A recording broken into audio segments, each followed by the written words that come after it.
धर्म का ज्ञान है और ये ज्ञान आने पर हम सही सही रास्ते पर चल पड़ते हैं और उद्धार होता है।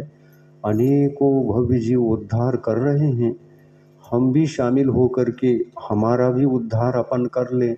इस सद्भावना के साथ धर्म सभा से जुड़ेंगे तो कल्याण तो होना ही होना है।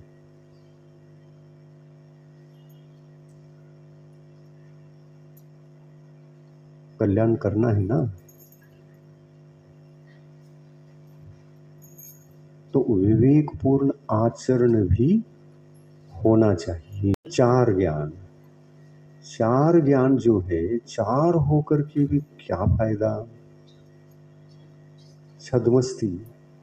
छद्मस्त यानी अज्ञानी। गंधर्व परमिष्टि भी ज्ञानी नहीं है। किस अपेक्षा से?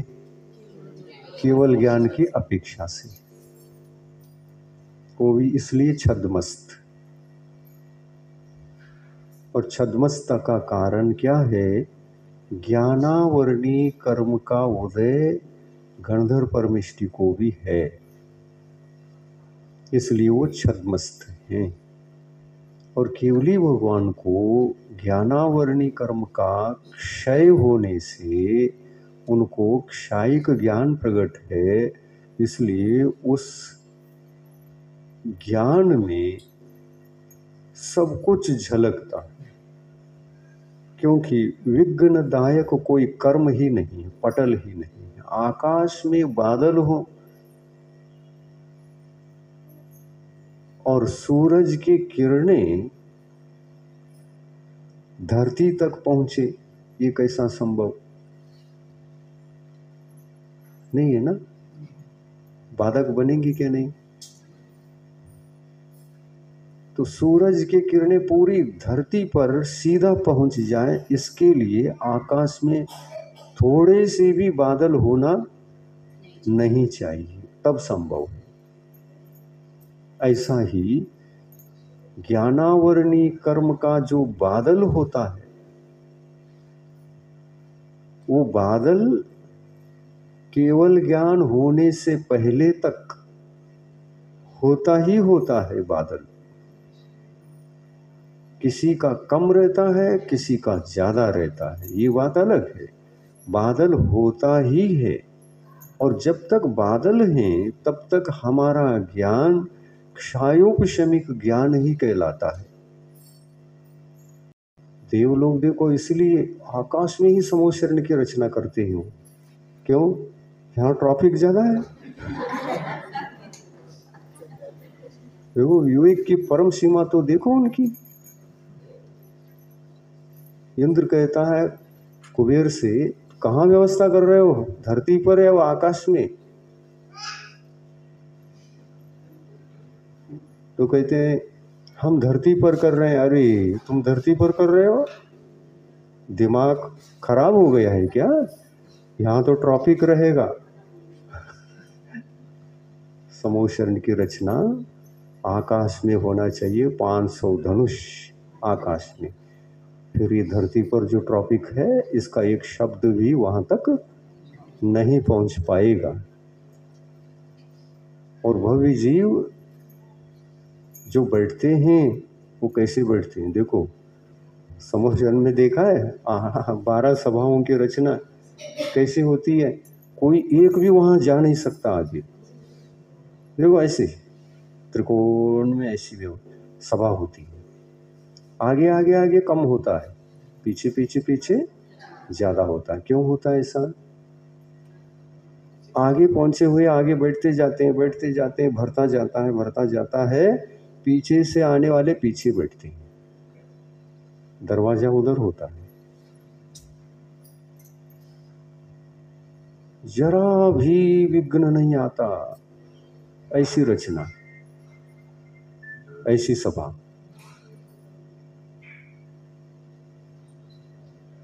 हाँ, ऐसी सभा, ऐसी रचना केवली भगवान ने, ये जो मोबाइल वगैरह है ना, इसका उपदेश नहीं दिया। उनको सब पता था मोबाइल क्या है, कैसा है। ये इसका उपदेश देते तो विज्ञानी लोग इसको तैयार करते चतुर्थ काल में। भगवान को ज्ञान था इसका, और ज्ञान दे सकते थे, दिया नहीं उन्होंने।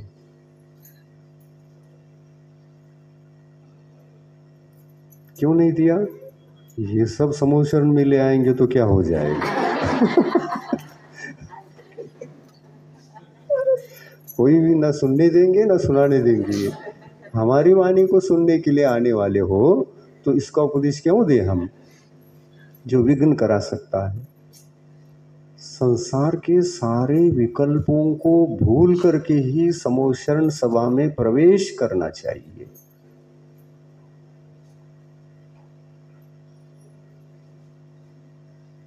तभी आप कर्म बंध से भी बचेंगे, बचेंगे।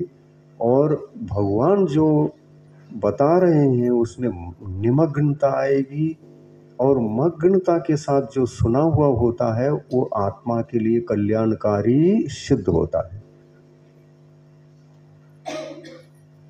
और समूह शरण में कैसे जीव जाते मालूम है ना? जिनको कल्याण करना है वही जीव जाता है। जिनको कल्याण का भाग्य नहीं है वो प्रवेश भी नहीं करता,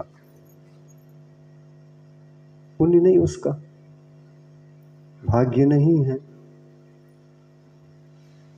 तो भाव भी नहीं जगते कि हम समूह शरण में उपदेश सुनने के लिए जाएं। उनका कर्म उनके लिए रोकता है अशुभ कर्म,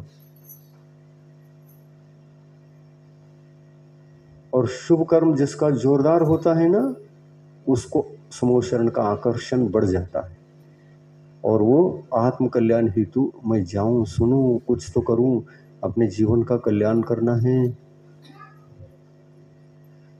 संसार में रहकर संसार का मरण भी मरना ही है, और सुन करके मरना है तो मरना ही है। अच्छा है कि क्या है जीवन, जीवन के रहस्यों को सुनकर कुछ आचरण करके मरे, ये अच्छा है कहकर वह जाने के लिए आकर्षित होता है।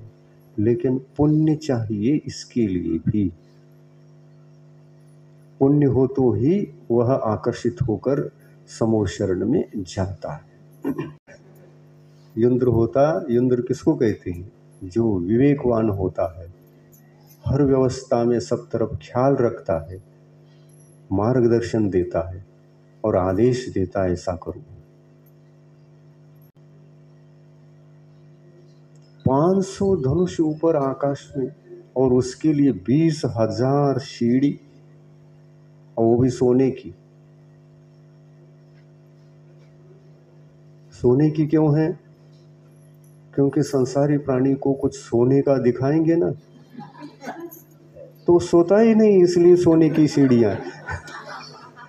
सोते सोते जाएंगी सीढ़ी चढ़कर, वहां वाणी सुनना है तो पत्थर की सीढ़ियां हो तो आपको नींद आती है, चढ़ते समय भी नींद करोगे और वहां पर जाकर बैठने के बाद भी नींद करोगे।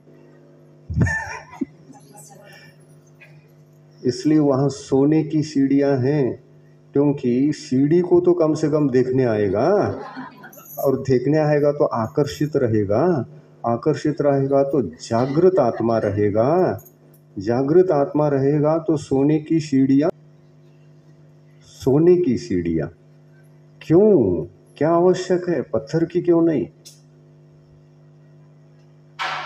विचारो।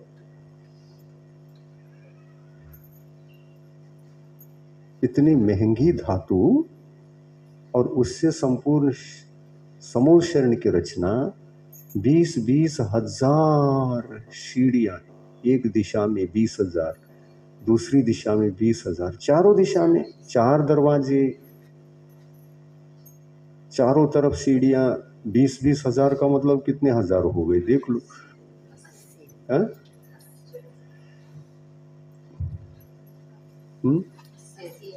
80,000 हो गए ना। तो 80,000 सीढ़ियों में पैर रखते ही आपको ये भाव जागृत हो गए, जरा से एक भाग काट करके घर को ले जाऊं।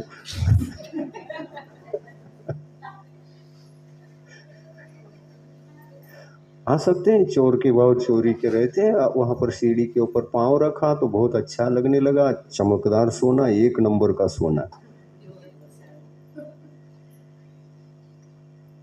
चोरी करने वाले को भी नींद नहीं आती वहाँ, किधर से काटो और कौन सा भाग काट के ले जाओ। नींद करेगा क्या वो।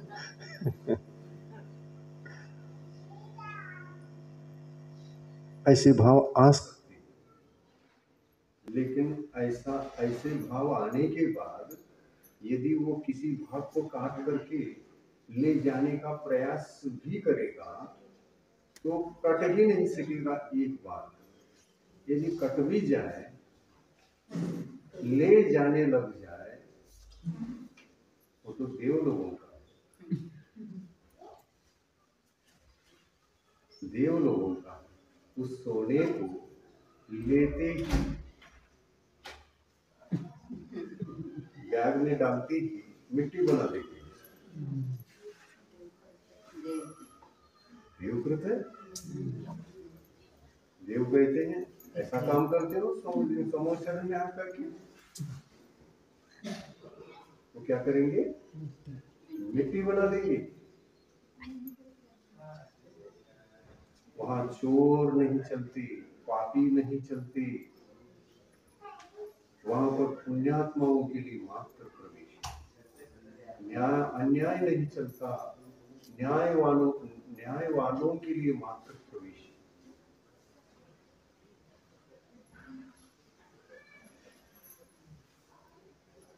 ऐसा हुआ था, कहीं पढ़ने को मिलता है, कहीं वर्तमान योग में मुनि महाराज का आहार हो गया एक घर में, और देवों ने रत्नवृष्टि करते हैं पंचाश्चर्य में रत्नों को भी बरसाते हैं, और रत्नों की वर्षा हो गई, पंचाश्चर्य हो गया। और वो जो अमूल्य वस्तुएं होती हैं, एक सेठ ने सोचा कि हमारी दुकान में रखेंगे तो बहुत अच्छी तरह से व्यापार होगा। उठा लेते, वो उठा के ले करके गए और जाकर के अपने तिजोरी में रखा रत्न, और वह सोचने लगा 20 लाख, इसके 20 लाख बाहर लाया,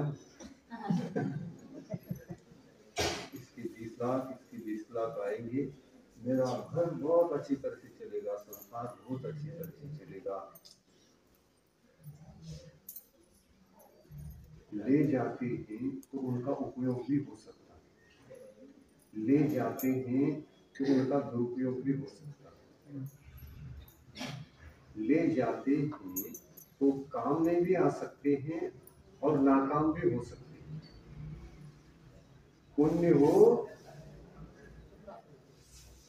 तो वैसे ही रहेंगे, पुण्य ना हो मिट्टी बन जाएंगे।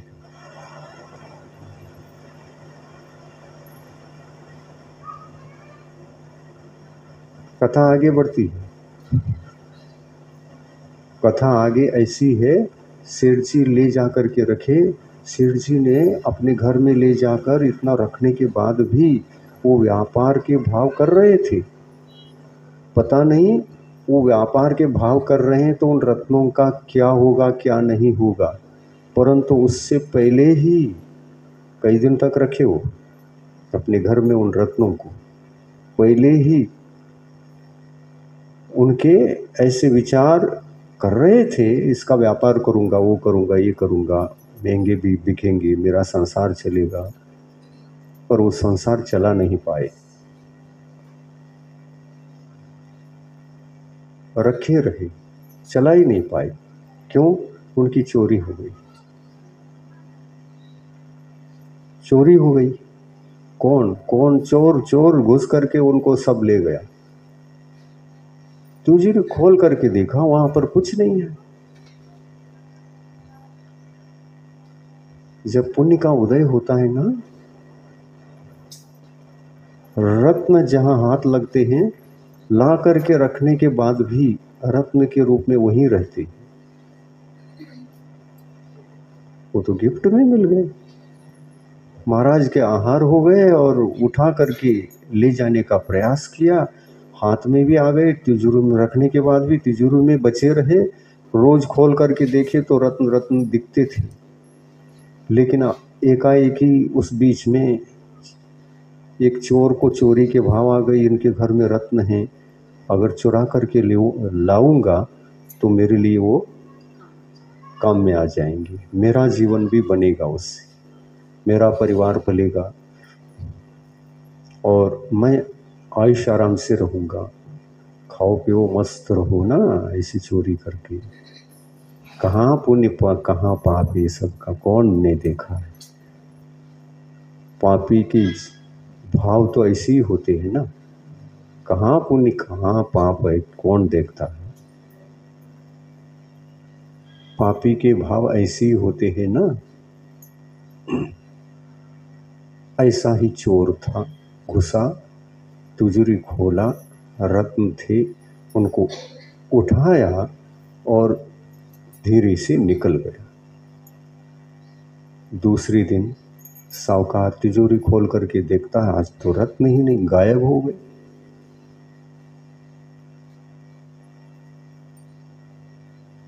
दुखी हो गए वो, कहाँ गायब, चोरी तो है। हाँ चोरी ही हुए होंगे और कौन, तो चोर ले गया था। चोर अत्यंत आनंद से मैं सफल हो गया चोरी करने में, अत्यंत आनंद के साथ अपनी तिजोरी में उन रत्नों को रखा, सोया।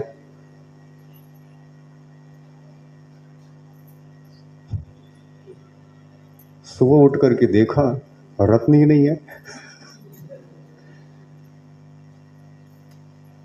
वो भी बहुत एस्टिमेट लगा रहा था, 20,000 20,000 20 लाख करोड़, ऐसे सपना देखता हुआ सो गया।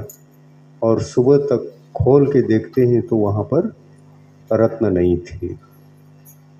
वो रत्न किसके थे? है? देवों के थे ना। देव भी बहुत कुशल होते हैं, कौन क्या कर रहा है सब देखते, चोर क्या कर रहा है, सेठ क्या कर रहा है, सब अध्ययन करते रहते हैं। वो चोर के घर में रहने वाले रत्न पता नहीं वहां से गायब हो गए और साहूकार की तिजोरी में पुनः आ गए। किसने किया होगा? हाँ ऐसे नाटक करते हैं वो वहां पर रख दिया उठा करके। सेठ जी बड़े दुखी थे, चोरी चोरी हो गई, चोरी हो गई, चोरी हो गई। उस दिन नींद ही नहीं आई उनको। दूसरे दिन अपने कुछ सामान तिजोरी में रखने के लिए चले गए। तिजोरी खोला तो रत्न का डब्बा भरा हुआ ही था। उन्होंने कहा ये तो गजब की बात, ताजुब की बात, ये रत्न कहां से आ गए? ऐसा चोर तो कभी पागल नहीं होता जो चोरी करके पुनः ला करके मेरे तिजोरी में रखता हो। ये चोरी हुए ही नहीं थे, कहने लगे वो मन में। मन ही में कहने लगे चोरी नहीं हुई थी, हमारे घर का ही कोई सदस्य चोर होगा जो मेरे डर से पुनः लाके रखा है। देखो कहाँ कैसे विचार होने लगे, खुद के परिवार पर शंका करने लगे। असली बात क्या थी ये किसको पता? घर वालों को भी पता नहीं, सेठ जी को भी पता नहीं, चोर को भी पता नहीं, किसको पता? देवों को पता।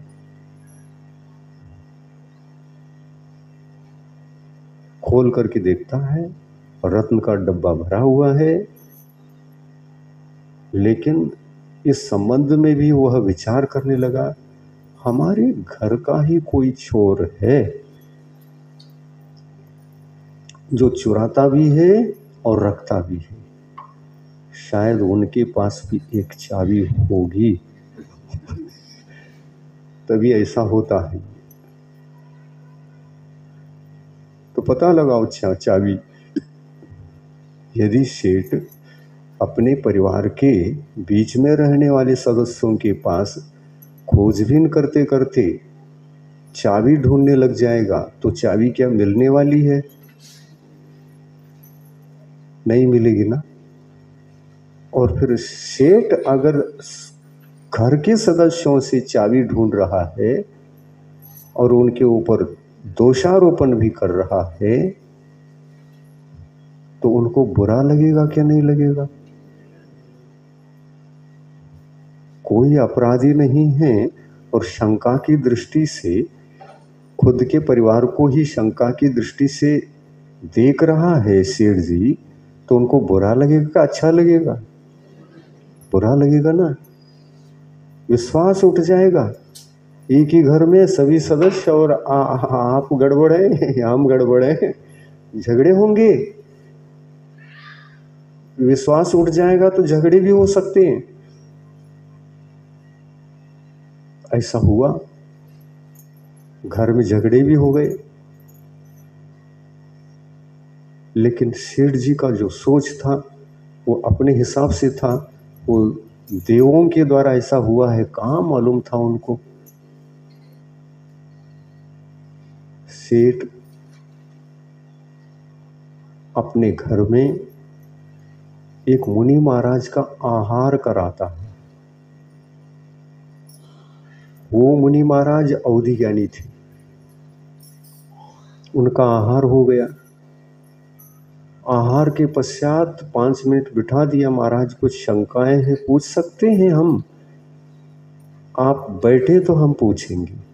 तो मुनि महाराज आहार के पश्चात उच्चासन दे दिया, टीपाई लगाया,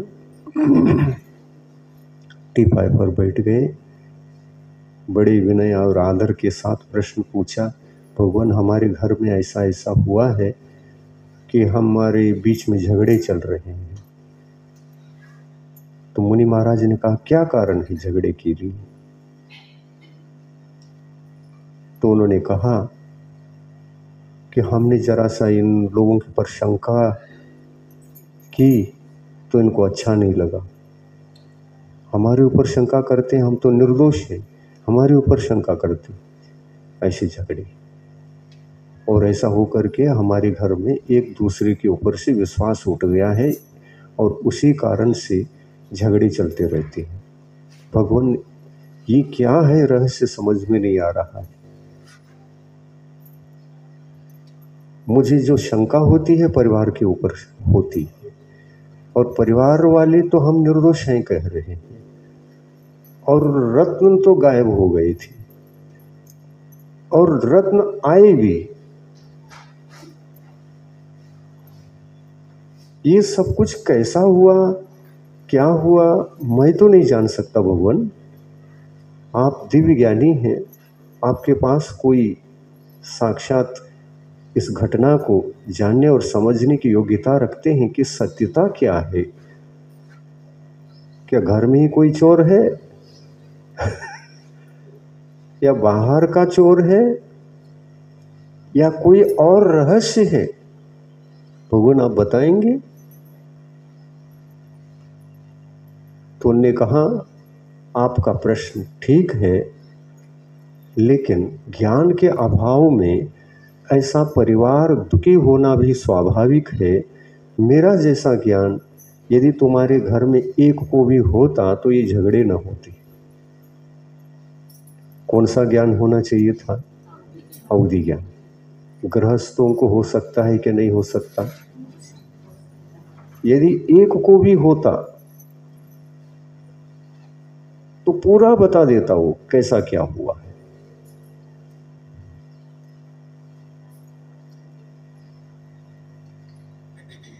एक को भी ज्ञान न होने से घर में झगड़े चल रहे थे।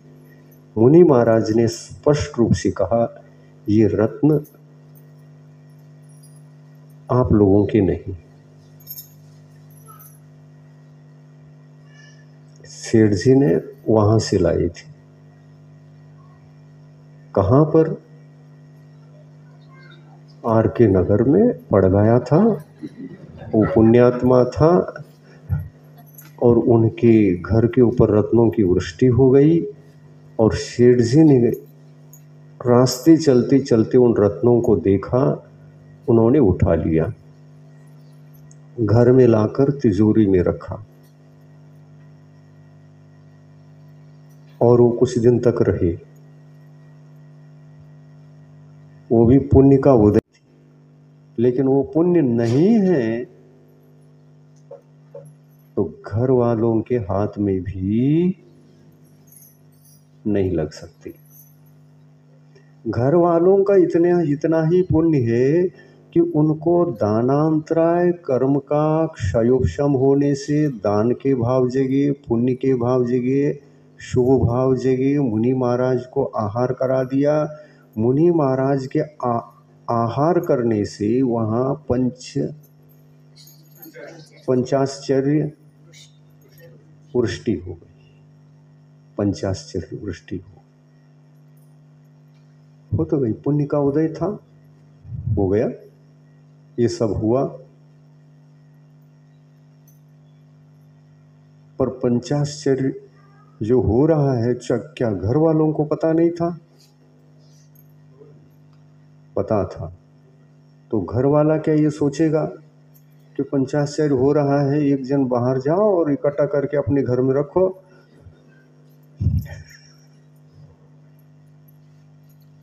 ऐसा क्या लोभ कर्म का उदय जगेगा?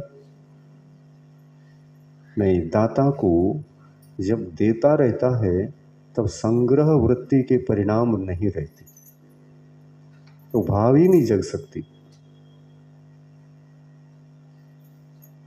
दाता के घर के किसी भी सदस्य को ये कहो, आपके घर में रत्न वृष्टि हो रही है, एक जन बाहर आ जाओ, इकट्ठा करके तिजोरी भर के रखो। सभी लोग दान ही मत दो, कुछ लोग दो और कुछ लोग इकट्ठा करो।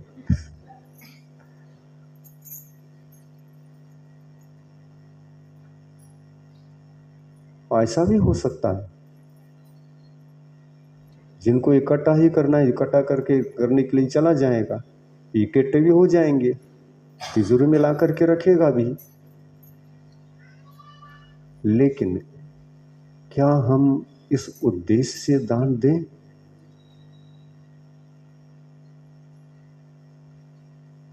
दान देंगे निरपेक्ष भाव से दान देंगे क्या सापेक्ष भाव से दान देंगे? हाँ, निरपेक्ष भाव से, निस्वार्थ भाव से दान देंगे। दाता अगर दान देते समय निस्वार्थ भाव से दान दे रहा है तो उसका पुण्य और बलवान होता है, और उस बलवान पुण्य से दान देता है तो पुण्य रूपी लक्ष्मी घर छोड़कर कभी बाहर जाती नहीं। लक्ष्मी धर्मात्मा के पीछे पीछे चलती है। लक्ष्मी धर्मात्मा के पीछे पीछे चलती है, धर्मात्मा को छोड़कर नहीं रहती। और धर्मात्मा यानी कौन? जो दान देता है वो नहीं, जो निस्वार्थ दान का भाव रखता है, जो सदा ही निस्वार्थ रहता है, उसके घर में लक्ष्मी सतत निवास करती है। धन वैभव से वो संपन्न ही रहता है सदा।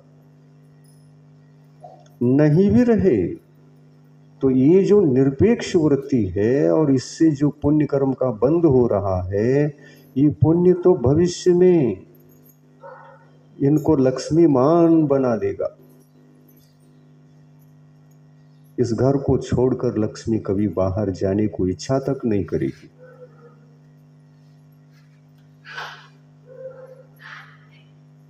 तो धर्मो रक्षति रक्षिता, धर्म की रक्षा हम करें। वो धर्म का स्वरूप कैसा है? निरपेक्ष वृत्ति से किए जाने वाले कार्य धर्म की कोटि में रहते हैं, वही धर्म कहलाते हैं। ऐसे कार्य हमारे विशुद्ध होना चाहिए, निर्दोष होना चाहिए। धर्म की निर्दोषता से पुण्य भी निर्दोष होता है, और पुण्य की निर्दोषता से वह व्यक्ति भव भव में संपन्न रहता है।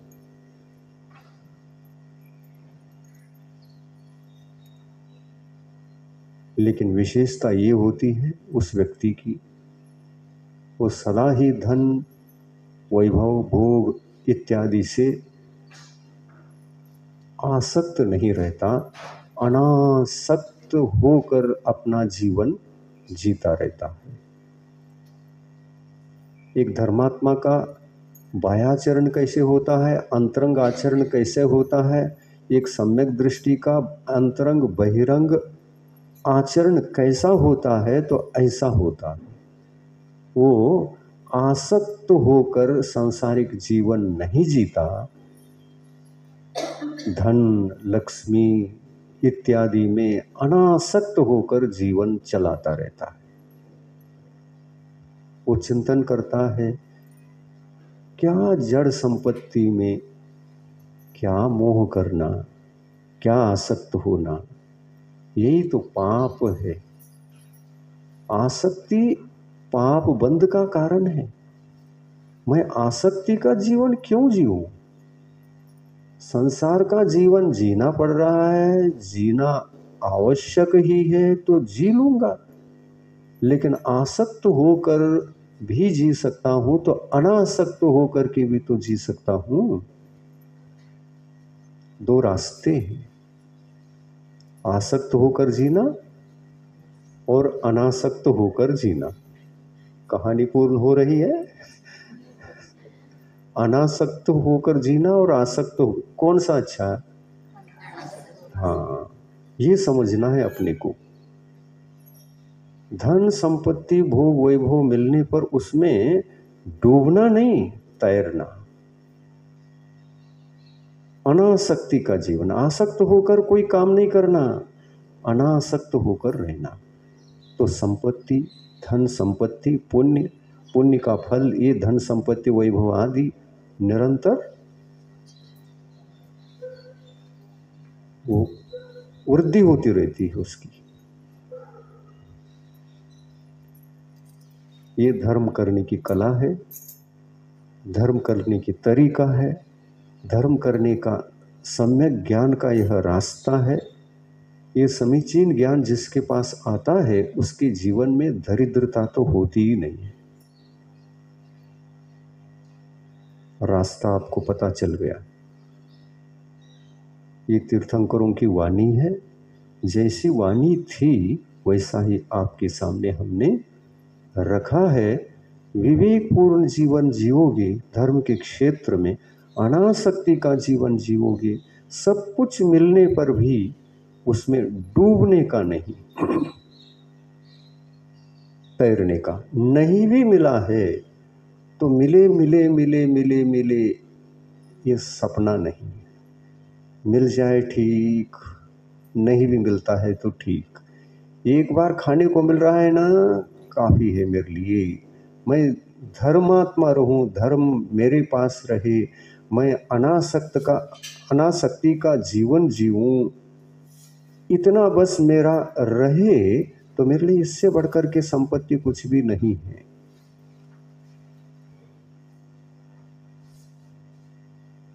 किससे बढ़कर के? अनासक्ति का जो जीवन होता है गृहस्थ अवस्था में आप लोगों का, उससे बढ़कर के कोई संपत्ति ही नहीं है। अनासक्ति के भाव ही सबसे बड़ी संपदा है, और वही धर्म कहलाता है। और ऐसा धर्म जिसके पास होता है, पुण्य कमी नहीं पड़ेगा, पुण्य का फल कम नहीं पड़ेगा। पुण्य के फल को लक्ष्मी कहते हैं। पुण्य के फल को, यानी धन संपत्ति वैभव बहुत अच्छा है, बहुत सुख में है, बहुत संपन्न भरा पड़ा हुआ है, ये पुण्य का फल है। इसी को लोग लक्ष्मी कहते हैं। ये बहिरंग लक्ष्मी है, लेकिन अंतरंग लक्ष्मी कौन सी है? पुण्य है, पुण्य पुण्य पुण्य। पुण्य अंतरंग लक्ष्मी, क्योंकि आत्माधीन है वो। और पुण्य का फल, ये बिल्डिंग पुण्य के फल से बना है, ये बहिरंग लक्ष्मी है। सभी परिवार के लोग आज्ञाकारी हैं, सभी लोग स्वस्थ हैं, सभी लोग सुखी हैं। परिवार अत्यंत सुख में जीवन व्यतीत कर रहा है, भौतिक सुख को अनुभव कर रहा है अच्छी तरह से। ये बहिरंग लक्ष्मी है। अंतरंग लक्ष्मी पुण्य है।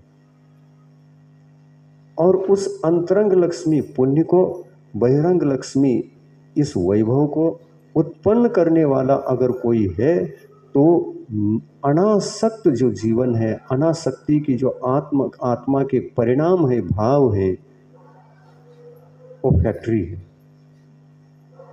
प्रोडक्शन वहां से होता है, लक्ष्मी का प्रोडक्शन वहां से होता है।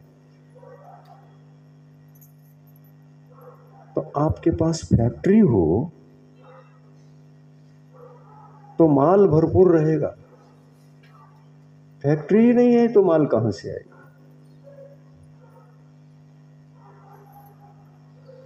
फैक्ट्री होना चाहिए, प्रोडक्शन होना चाहिए।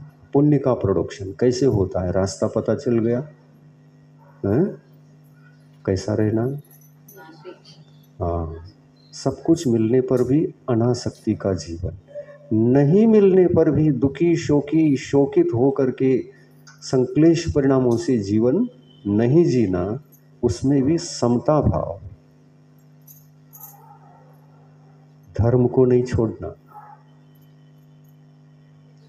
धर्म क्या है? अनासक्ति का जीवन ही धर्म है।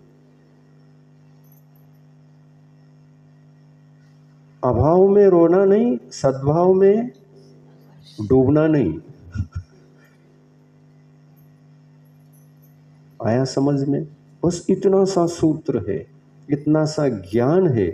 और ये अगर आपका जीवन बन गया तो आप खुद अनुभव करोगे, ये प्रैक्टिकल अनुभव करोगे कि आपका जीवन कभी दुखमय हो ही नहीं सकता। पुण्य ही पुण्य, पुण्य ही पुण्य, पुण्यात्मा ही पुण्यात्मा बनते जाओगे। और बाहरी लक्ष्मी तो पुण्य धर्मात्मा की छाया बनकर साथ चलती है। धर्मात्मा कभी लक्ष्मी को बुलाता नहीं, लेकिन लक्ष्मी धर्मात्मा को छोड़कर हिलती नहीं है। धर्मात्मा को विश्वास होता है